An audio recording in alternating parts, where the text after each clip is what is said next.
قال لا أقتلنك قال إنما يتقبل الله من المتقين إن ربك يعلم أنك تقوم أدنى من ثلثي الليل ونصفه وثلثه وطائفة من الذين معك والله يقدر الليل والنهار علم أن لن تنسوا فتاب عليكم فاقرؤوا ما تيسر من القرآن علم أن سيكون منكم مرضى وآخرون يضربون في الأرض يبتغون من فضل الله وآخرون يقاتلون في سبيل الله فاقرؤوا ما تيسر منه وأقيموا الصلاة وآتوا الزكاة وأقرضوا الله قرضا حسنا وما تقدموا لأنفسكم خيرا تجدوه عند الله هو خيرا وأعظم أجرا واستغفروا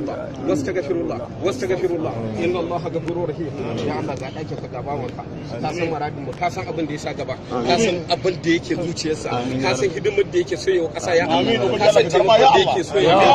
ka san abin da yake so halin bayin ka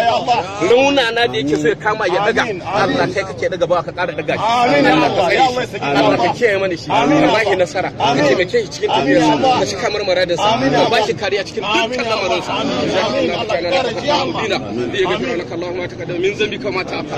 ويتم نعمته عليك ويتم نعمته عليك ويتم نعمته عليك ويهديك صراطا مستقيما وينصرك الله نصرا عزيزا نصر من الله وفتح وبشر المؤمنين اذا جاء نصر الله والفتح يا الله يتمكن اللهم امين الله دكتور حفص الله يتمكن